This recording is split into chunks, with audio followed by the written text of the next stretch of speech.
আসসালামু আলাইকুম everyone, welcome to Suman rides. So guys, আজকে আপনাদের জন্য নিয়ে এসেছি বাজাজ ক্লিভার 115 সিসির একটি বাইক। দেখতে পাচ্ছেন বাইকটির কন্ডিশন কিন্তু সুপার ফ্রেশ অবস্থায় রয়েছে। তো যারা Bajaj clever 115 CC bike purchase করতে যাচ্ছেন, পাচ্ছেন না, তারা চাইলে আমাদের কাছ থেকে এই বাইকটি পারচেজ করতে পারবেন। আর কথা বলাচ্ছি না, চলুন আজকে ভিডিওটি শুরু করা যাক। তো বন্ধুরা, আপনারা দেখতেছেন বাজাজ ক্লিভার 115 সিসির একটি বাইক। অনেকে আছেন যে এই বাইকগুলো খুঁজেন, অনেক আগের মডেল। এই বাইকগুলো সম্পর্কে আর কিছু বলার নাই, যেহেতু বাজাজ ক্লিভার 115 সিসি বাইক। বাইকের সাউন্ড টাউন কেমন আছে, বাইকের ইঞ্জিন কন্ডিশন কেমন আছে, সবকিছু আজকের এই ভিডিওতে বিস্তারিত থাকতেছে। অবশ্যই প্রথম থেকে শেষ অবধি দেখার চেষ্টা করবেন, তাহলে পুরো বাইক সম্পর্কে ডিটেলস আপনারা পেয়ে যাবেন। তো ফার্স্ট অফ অল আমরা দেখাবো বাইকের সামনের টায়ার।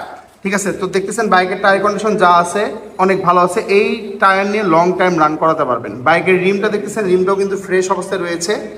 মাঠঘাটটা লক্ষ্য করতেছি, মাঠঘাটটাও ফ্রেশ আছে। দুটি সকাপ দেখেন, সকাপও কিন্তু ফ্রেশ অবস্থায় রয়েছে। সামনে থেকে যদি আমরা মাথাটা দেখি, তো দেখতেছেন ফ্রেশ অবস্থায় রয়েছে। এই মাত্র বাইকটা ওয়াশ করেই কিন্তু আমরা ভিডিও করতেছি, মোছা হয়নি এখন, এই জন্য পানি লেগে আছে। দেখেন যা যা আছে সব কিছু দেখা দেবো।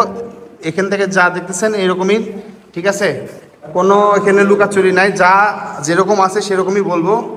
কোনো কিছু বাড়ায় বলার কোনো কিছু নাই। যে দেখতেছেন বাইকের হ্যান্ডেলবারটা কিন্তু সুপার ফ্রেশ অবস্থায় রয়েছে। আর এই বাইকটির যদি আমরা মিটার থেকে আসলে গাড়ি কিনে লাভ নাই, সবসময় বাইকের কন্ডিশন দেখে বাইক কিনবেন। তো এবার আমরা দেখবো বাইকের ফুয়েল ট্যাঙ্ক। তো লক্ষ্য করতেছেন বাইকের ফুয়েল ট্যাঙ্কটাও কিন্তু খুবই ফ্রেশ অবস্থায় রয়েছে। কোনো স্ক্র্যাচ বা দাগ আমরা দেখতে পাচ্ছি না। অনেক আগেকার বাইক হিসেবে অনেক ভালো অবস্থায় রয়েছে। আর আমরা যদি বাইকের ইঞ্জিন দেখি, তো দেখতেছেন বাইকের ইঞ্জিন কন্ডিশনটাও কিন্তু খুবই ফ্রেশ আছে। আমি বাইকটা স্টার্ট করে আপনাদেরকে সাউন্ডটা শোনাই দেবো, তাহলে বুঝতে পারবেন যে বাইকটা কী কন্ডিশনে রয়েছে। এই পাশ থেকে দেখেন লেখা আছে ক্লিভার 115 সিসি একটি বাইক। এই পাশ থেকে সকাপগুলো দেখেন খুবই ফ্রেশ আছে। চেন কভার থেকে শুরু করে সব কিছু কিন্তু সুপার ফ্রেশ অবস্থায় রয়েছে। পিছনের টায়ারটা নিয়ে যদি আমরা কথা বলি, দেখতেছেন পিছনের টায়ারটা কিন্তু খুবই ফ্রেশ আছে। এই চাকা নিয়ে আপনারা লং টাইম রান করাতে পারবেন। তো এই গাড়িটি কিন্তু নাম্বার করা আছে বগুড়া, ডিজিটাল প্লেট, বগুড়া 13 সিরিয়ালের গাড়ি, 138825। দেখতে পাচ্ছেন গাইস, এটা কিন্তু 2016 সালে নাম্বার করা হয়েছে। এই যে দেখেন এখানে লেখা আছে 16। 2016 সালে কিন্তু এই বাইকটির 10 বছর মানে ফুল টাকার নাম্বার করা আছে আর কি। পিছন থেকে দেখতে ঠিক এমন লাগবে। আর আমরা যদি বাইকের এক্সজস্টটা দেখি, সাইলেন্সার, তো দেখতেছেন ঠিক দেখতে এমন হবে, সুপার ফ্রেশ অবস্থায় রয়েছে। আর এই পাশ থেকে দেখেন আপনারা বাইকের ইঞ্জিনটাও কিন্তু সুপার ফ্রেশ অবস্থায় রয়েছে। এখন আমরা দেখব এই পাশের যে ফুয়েল ট্যাঙ্ক, দেখতেছেন এই পাশেও কিন্তু সুপার ফ্রেশ অবস্থায় রয়েছে। এখন আমরা বাইকটা স্টার্ট করে দেখবো যে বাইকটা কি কন্ডিশনে রয়েছে। আমি নিজে স্টার্ট দেবো, বিসমিল্লাহ।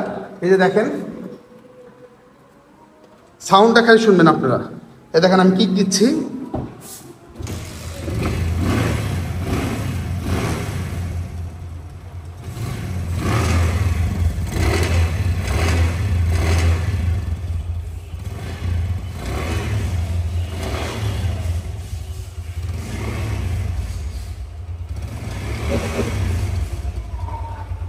তো অনেক আগেকারের বাইক হিসেবে এখনও ইঞ্জিন কিন্তু 100 আছে, সাউন্ড কিন্তু ব্যাপক, ঠিক আছে।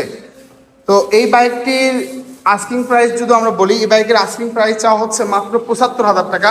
অবশ্যই দামাদামি করার সুযোগ আছে, সীমিত কিছু অনার করে আমরা এই বাইকটি আপনাদের কাছে দিতে পারবো।